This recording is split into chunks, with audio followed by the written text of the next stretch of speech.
नहीं, ये तो नहीं, आपने हाँ, रिकॉर्डिंग नहीं किया है अब वही। रिकॉर्ड चालू हुआ है। हाँ हाँ हाँ। हाँ, वही मैं बोलता हूँ, वो रह जाता था इसके लिए। जी। तो वज्र वृषभ नारा संघनन मिला है, तो आप इसका उपयोग किस तरह से कर रहे हैं, है ना? तो जी। अत्यंत शुभ परिणाम भी यहाँ पे हो सकते हैं, और अत्यंत अशुभ परिणाम भी यहाँ पे हो सकते हैं। बराबर। अब हाँ जी। बिल्कुल लास्ट वाले पे जाएंगे, जिसका नाम क्या है, हाँ। सबसे लास्ट संघनन का, जो सबसे खराब संघनन जिसको हम कहते हैं। असंप्राप्ता श्रुपाटिका। हाँ, असंप्राप्ता त्रिपाटिका। इसमें शुभ भावों की भी लिमिट है कि इससे अधिक शुभ भाव नहीं हो सकते हैं। तो अशुभ भावों की ठीक। भी लिमिट है ना? तो वो ज्यादा हाँ। स्वर्ग में नीचे नहीं जाएगा, तो ज्यादा स्वर्ग में भी ऊपर नहीं जाएगा। हाँ। तो उत्कृष्ट बराबर। पुण्य भी कर सकता है जो जी, वो ही उत्कृष्ट पाप कर्म भी कर सकता है। अच्छा जिसके अच्छा। पाप हाँ। कर्म की लिमिट है, उसके पुण्य की भी लिमिट है। संगणन में सीधा सा हिसाब है ना? क्योंकि बराबर। क्षमता उस तरह की उत्पन्न हो जाती है। जी। ये प्रकरण अपना हो गया। अब आपने हाँ। कुछ प्रश्न पूछे थे, मैं कोशिश कर रहा था व्हाट्सएप पे, पर आप एक बार बताएंगे क्या प्रश्न था? हाँ जी। दो प्रश्न था कि एक तो तो ये तिर्यंच तिर्यंच किसको गिनना है? एक से चौथा, चार इंद्रिय वाले को भी तिर्यंच गिनेगा या खाली पंचेंद्रिय को ही तिर्यंच गिनेंगे? तेरहंश तो सभी होते हैं। तो तेरहंश फिर तो ये। एक इंद्रिय से लेके पंचेंद्रिय में, लेकिन शायद आप ये पूछना चाह रहे हैं संगणन के प्रकरण में तिर्यंश क्या हाँ है ना? हाँ हाँ जी। तो हाँ देखो, हाँ। एकेंद्रिय में संगणन नहीं पाया जाता है। बराबर। अच्छा। एकेंद्रिय में हाँ संगणन नहीं पाया जाता। देवगति में संगणन की जरूरत नहीं है। नरक में संगणन की हाँ जरूरत नहीं है। हाँ। हाँ? मात्र नहीं, बराबर मनुष्य। क्यों? हाँ, अब मैं वहीं पे आ रहा हूँ आपके प्रश्न पे। मात्र मनुष्य और तिर्यंचों में संगणन घटित होगा। तो मनुष्य तो हमको हाँ। समझ में आ गया। तिर्यंच में एकेंद्रिय बराबर। में संगणन नहीं होता है। हाँ द्विइंद्रिय से लेके जो त्रस हैं, है ना, सैनिकों हाँ। से, मतलब विकलेंद्रिय जो भी हैं, द्विइंद्रिय हाँ त्रिइंद्रिय जी। चतुरिंद्रिय पंचेंद्रिय असंगी, हाँ जी। उन सबके हाँ। असंप्राप्त त्रिपाठी का संगणन होगा अच्छा। सबसे अंतिम। हाँ हाँ हाँ। और जो बचे बराबर। अच्छा। अंतिम वाले सैनी, पंचेंद्रिय त्रियंच, वो हाँ यथायोग्य होंगे। हाँ, तो वो किलित वाले हैं। हाँ, वो किलित वाले हैं। वो किसी भी तरह के हो सकते हैं। हाँ, पर वज्र वृषभ नाराज तो नहीं होगा। वज्र वृषभ नाराज संगणन तो मुश्किल है।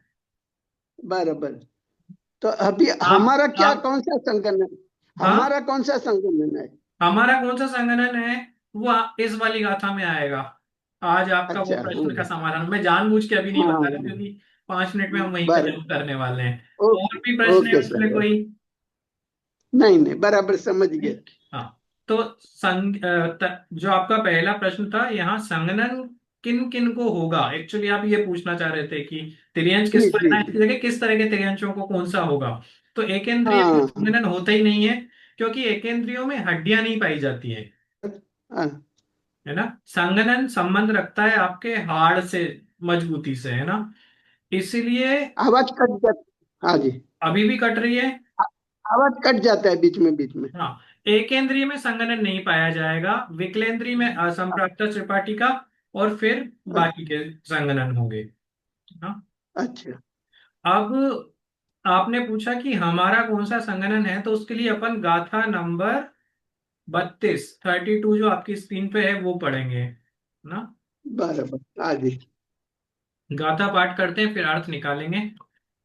हाँ जी। अंतिमतीय संगणन सुदोपुणकम भूमि महिलाणम आदिमतिक संगणनम णत्थित जिणे हिमणे दिठम। अंतिम जी। ये संगणस उदयो, अर्थात अंतिम 3 संगणनों का उदय। अंतिम 3 संगणन कौन से होंगे पहले तो? हाँ हाँ, असंप्रप्ति का। असंप्राप्त किलित और त्रिपाठी, अर्धनारज। फिर किलित। केलित संगणन, अर्धनारज। और और अर्धनारज। अर्धनाराज। तो अब। इन हाँ तीन जी। संगणनों का उदय पुनः, हाँ मतलब पुनः, मतलब आगे बढ़ने के लिए पुनः बोलते हैं अब, कि अंतिम 3 संगणनों का उदय कम भूमि महिलाणम, कर्म भूमि की महिलाओं को पाया जाता है। मतलब कर्म हम्म, भूमि की जो महिलाएं हैं उनको ये तीन संगननी होंगे ना। तो हमें हम्म, ये जानना है कि कर्म भूमि की महिलाएं कौन सी हैं। बराबर। जो हमारे हाँ। यहाँ पे हैं, कर्म भूमि अर्थात चौथे पांचवे काल में जो महिलाएं उत्पन्न जी। हुई हैं, है ना। तो हाँ जी। उन महिलाओं हाँ। को अंतिम तीन संगननी होंगे, असंप्राप्ता श्रपाटिका, कीलित संगनन हाँ। या अर्धनाराज संगनन। और अब तुम्हारा। यहाँ पे हाँ। लिया महिला है, पर सामान्य से हम कह सकते हैं कि कर्म भूमि में जीवों को अंतिम तीन संगननी प्राप्त होते हैं। हाँ।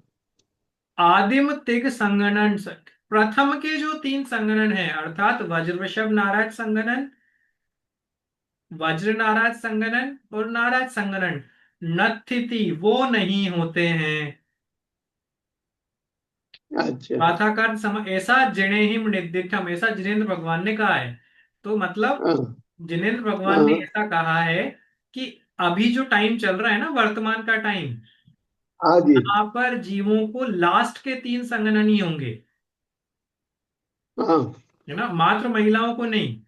महिलाणम शब्द हाँ। दिया है पर ये सभी के लिए लेना है। हाँ, कि अच्छा। अंतिम हाँ। तीन संगठन ही अभी पाए जाएंगे।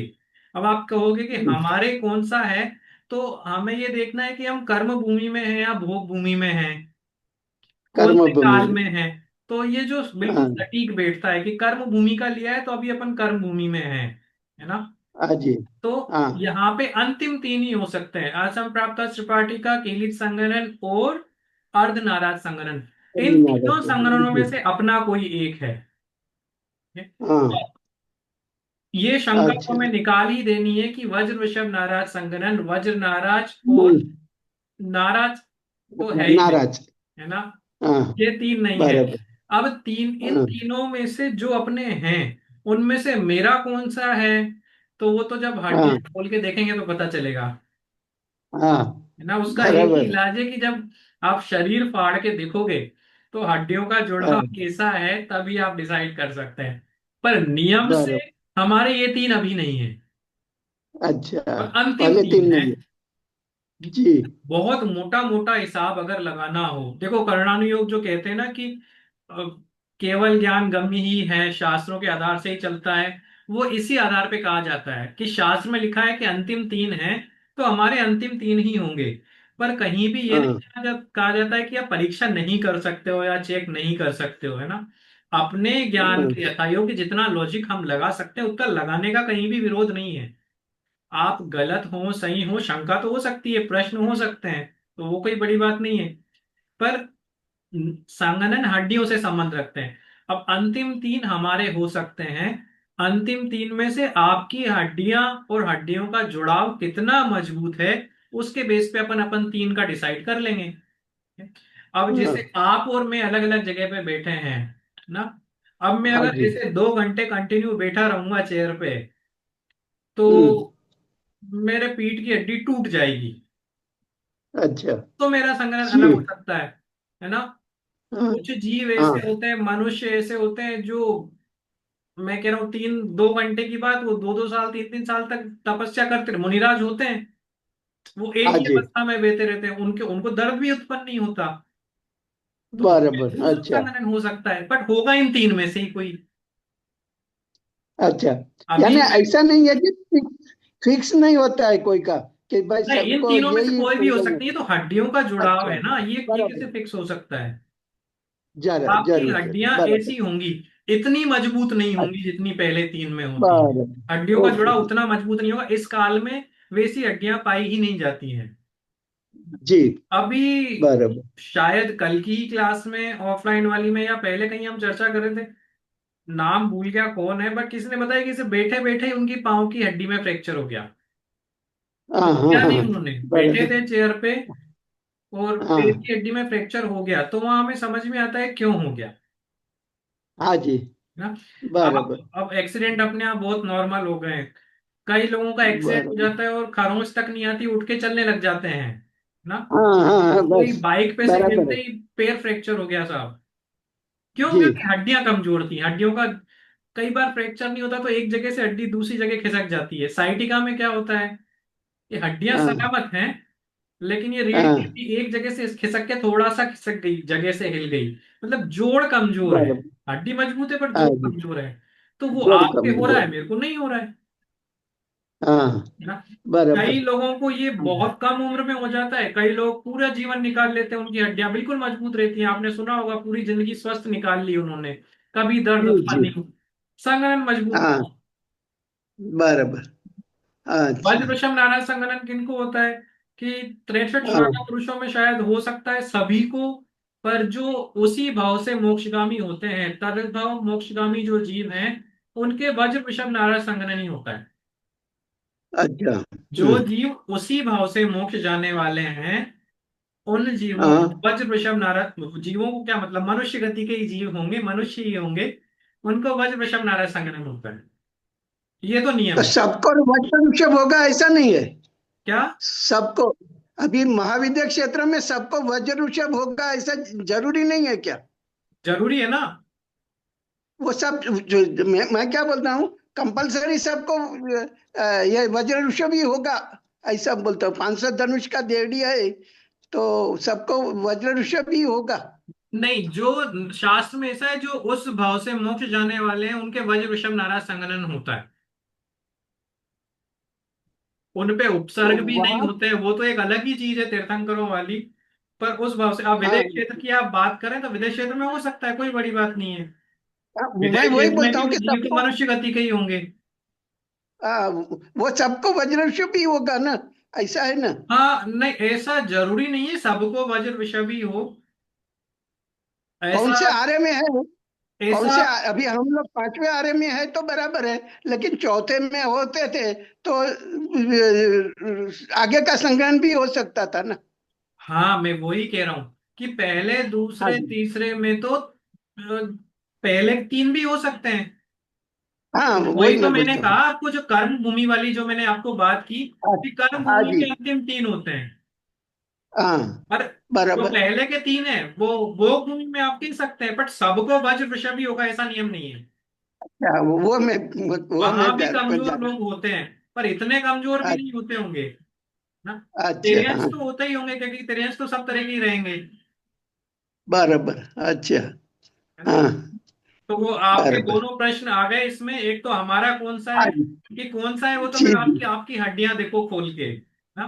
पर बराबर, ये तीन में नियम है कि से कोई अंतिम भी एक तीन हो में से ही सकता। होगा अच्छा बराबर है। ना। और पहला हाँ प्रश्न जो आपका था कि त्रियंच में क्या क्या लेना है संगणन के संदर्भ में, तो एक इंद्रिय को छोड़ के द्विइंद्रिय से लेके मतलब पूरे विकलेंद्रिय जितने भी होंगे वो सब असंप्राप्त श्रीपाटिका में, बाकी का जैसे जैसे घटित बराबर। होगा वैसे। जी बराबर सर, अच्छी बात है। ये जी ये सर। अपनी 32वीं गाथा है ना। हाँ जी। अब अर्थ ले लेता बराबर। हूं मैं। कर्म भूमि की स्त्रियों के अंत के तीन अर्ध नाराज आदि संगठनों का उदय भी पाया जाता है, अर्थात अर्ध नाराज, कीलित और अंतिम असंतृप्त। असंप्राप्त श्रीपाटिका, इन तीन का ही उदय होता है। आदि के तीन वज्र वृषभ नाराज आदि संगणन, अर्थात वज्र वृषभ नाराज संगणन, वज्र नाराज संगणन और नाराज संगणन कर्म भूमि की स्त्रियों के नहीं होते, ऐसा जिनेन्द्र देव ने कहा है। तो इस काल में हमारे ये नहीं पाए जाते हैं। अच्छा, अब तो ये यहाँ स्त्रियों का बात क्यों किया? सबके हाँ, लिए बोलना चाहिए था ना, स्त्रियों आपको के लिए स्त्रियों लिया क्यों है, बोला? बट पुरुषों का भी ऐसा ही है, स्त्रियंशों का भी ऐसा अच्छा। ही है हम्म। ना। बराबर। हाँ। हाँ जी। अब यहाँ पे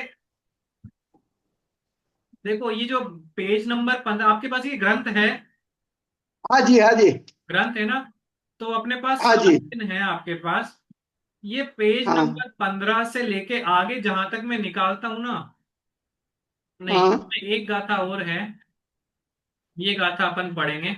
हाँ जी। अब आपने आतप प्रकृति एक पढ़ी थी, याद आ रहा है ये आतप क्या होता है?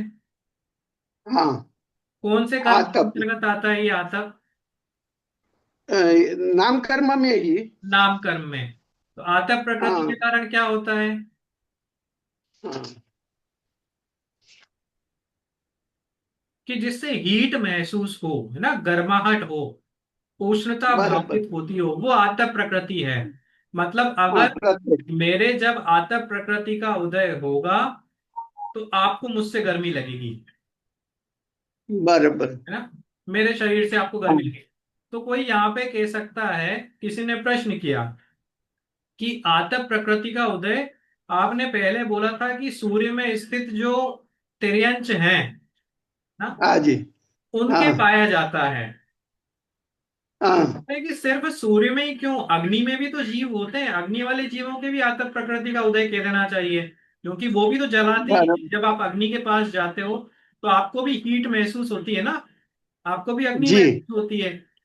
तो हाँ इनका जी। प्रश्न सिंपल से यहाँ पे है कि आतप हाँ। प्रकृति का उदय अग्निकाय में भी मानना चाहिए, क्योंकि जो संताप हाँ। करे अर्थात जो जलावे, जो उष्णता महसूस करावे, उसको आताप कहा जाता है।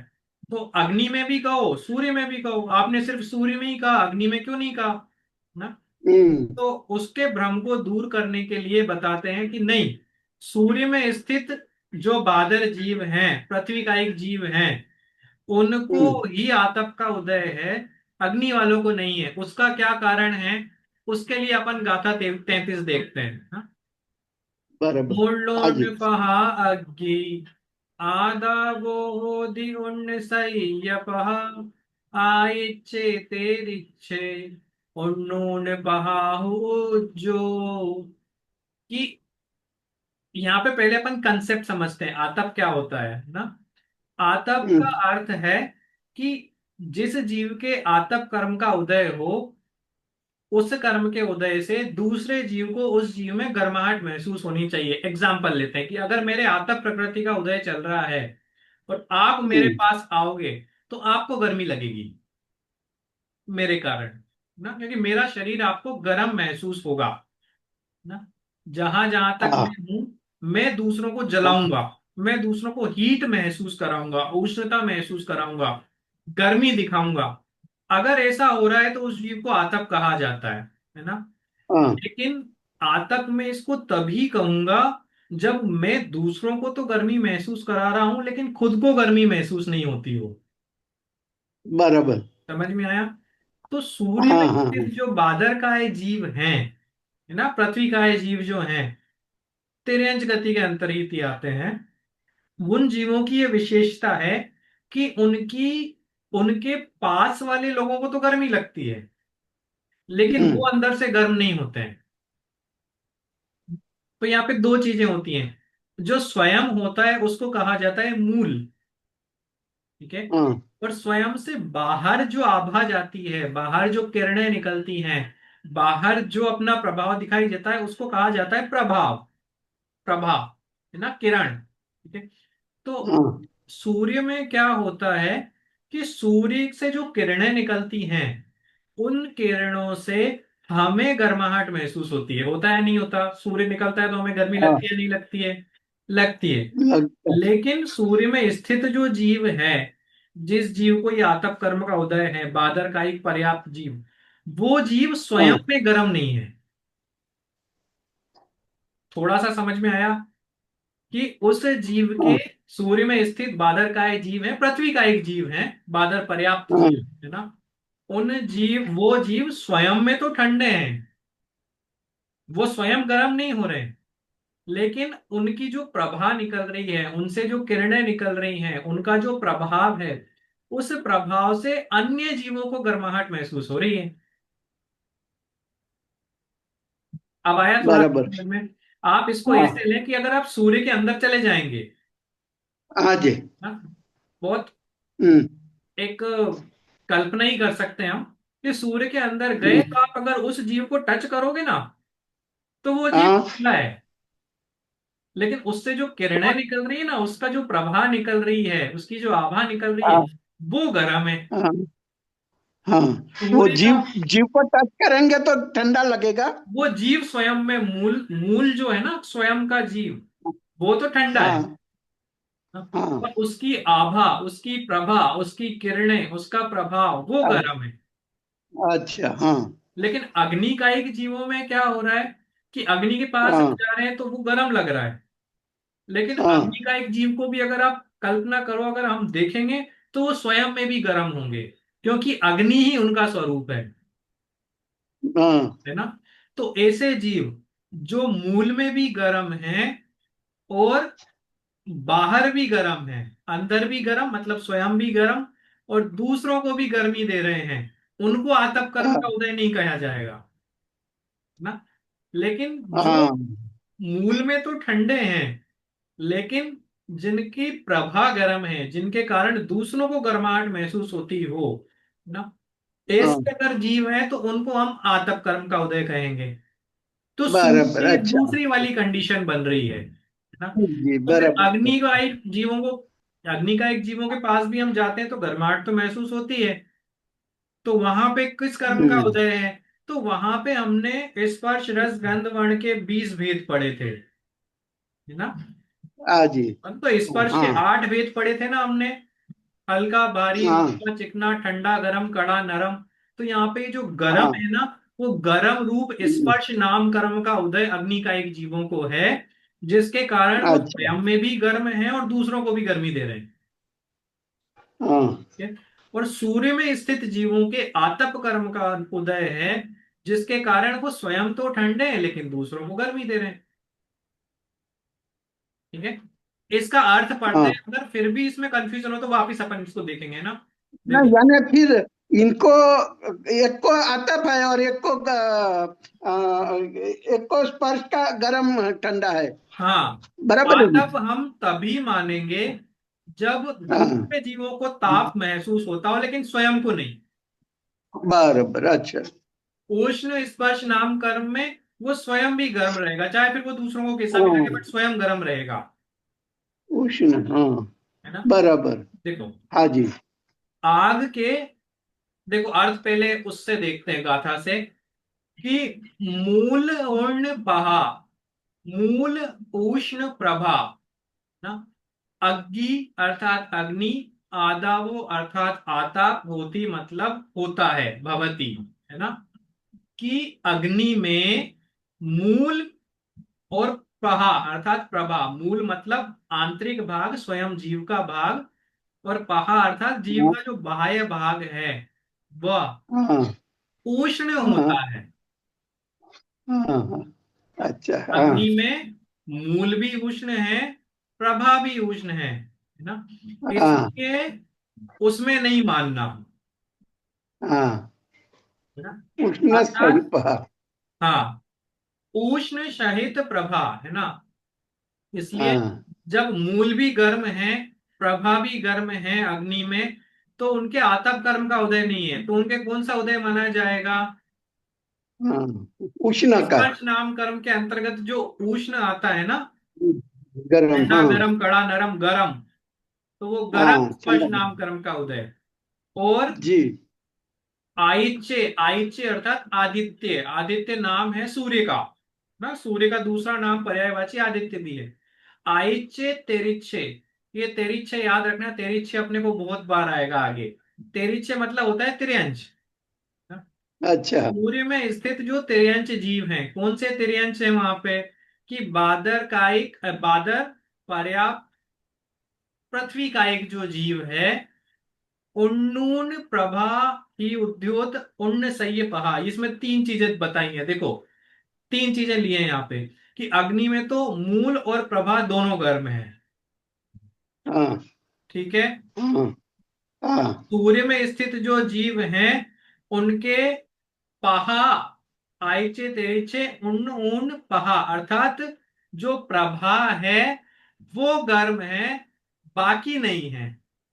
मतलब जो उनका किरणों का फैलाव है वो गर्म है, और कोई गर्म नहीं है, हाँ, मतलब वो स्वयं में गर्म नहीं बराबर, है ना। बराबर, अब ये हाँ। कह रहे हैं जी। आगे कि उन्नून पहा हु उज्जो, इसमें एक चीज और जोड़ो, कि जिन हम्म, जीवों के प्रभा भी उष्ण से रहित हो, मतलब हम्म, कोई ऐसे जीव होंगे जो स्वयं में भी ठंडे हैं और जिनकी प्रभा भी ठंडी है, उनको उद्योत मान लेना, उज्जोहो कहा है ना, अच्छा। तो उद्योत। हाँ हाँ। तो इस गाथा में ब- तीन चीजें ली हैं, ओ, अग्नि वाले हाँ जीवों की विशेषता बताई है, सूर्य वाले जीवों हाँ की बताई है, और उद्योत वालों की हाँ, बताई है। बराबर, अच्छा। ठीक है। तो अग्नि हम्म। वालों की विशेषता क्या हुई?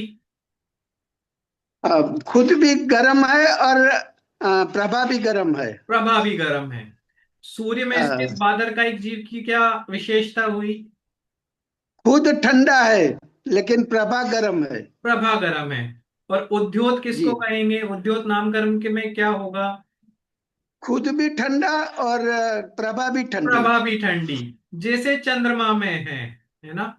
जैसे जुगनुओं में भी होता है, वो जुगनू वाले जीव अंदर से गर्म नहीं होते हैं लाइट देने के लिए, है ना? अच्छा। और उनकी लाइट भी हाँ। गर्माहट नहीं देती है।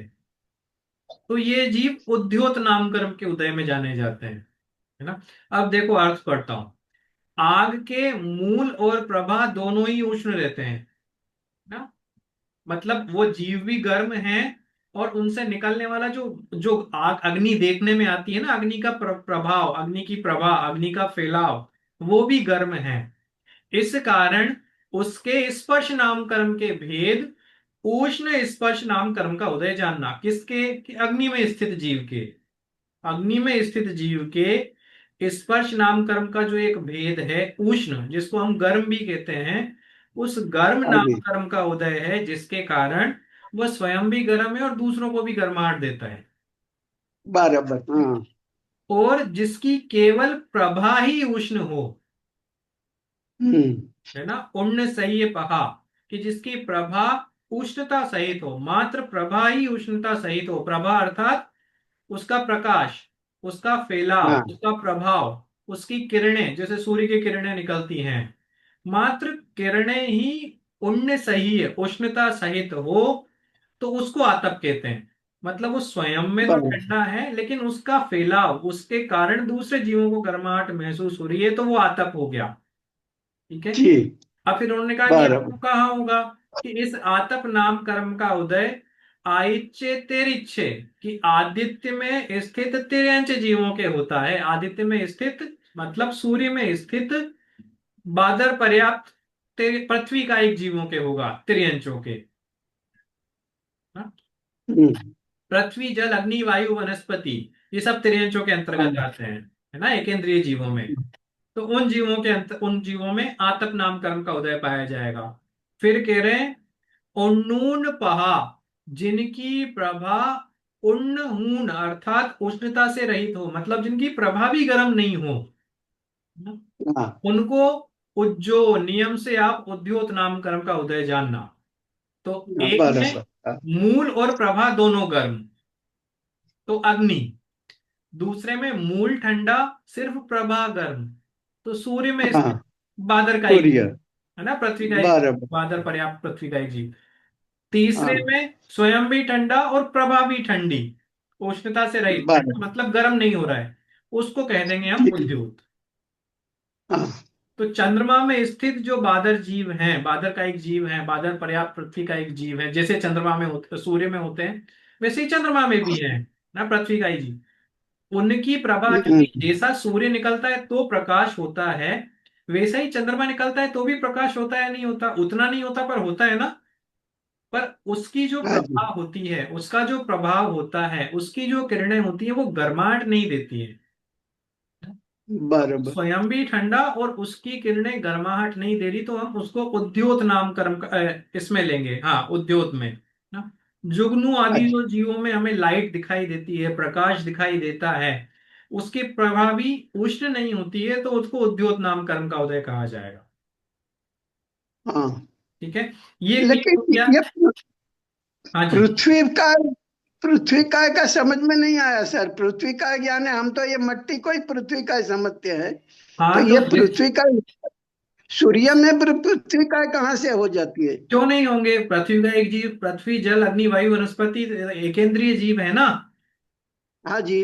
हाँ, तो सूर्य में भी तो है, हमारे हिसाब से बादर रूप हम तो, में। हाँ, हम्म, सूर्य जीव है। नहीं, हम क्या समझते हैं सर कि हाँ, पृथ्वी का यानी पृथ्वी में दिखता है वो। अभी ये सूर्य में भी पृथ्वी आती है क्या? नहीं नहीं नहीं, तो पृथ्वी ही है, पृथ्वी में दिखता है वो नहीं।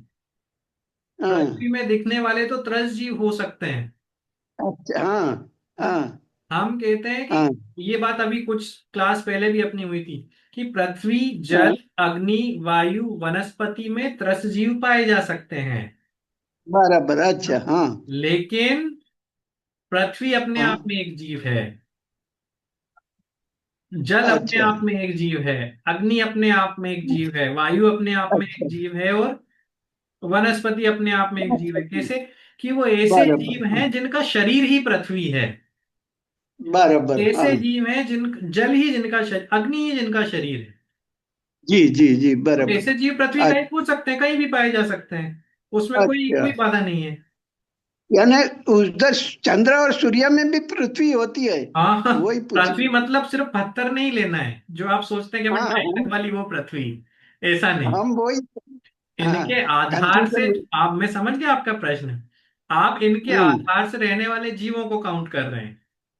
हम्म, हम कहते हैं बराबर। कि इनके हाँ, आधार से तो जीव रहते ही हैं, हाँ जी। लेकिन ये स्वयं भी अपने आप में एक जीव है।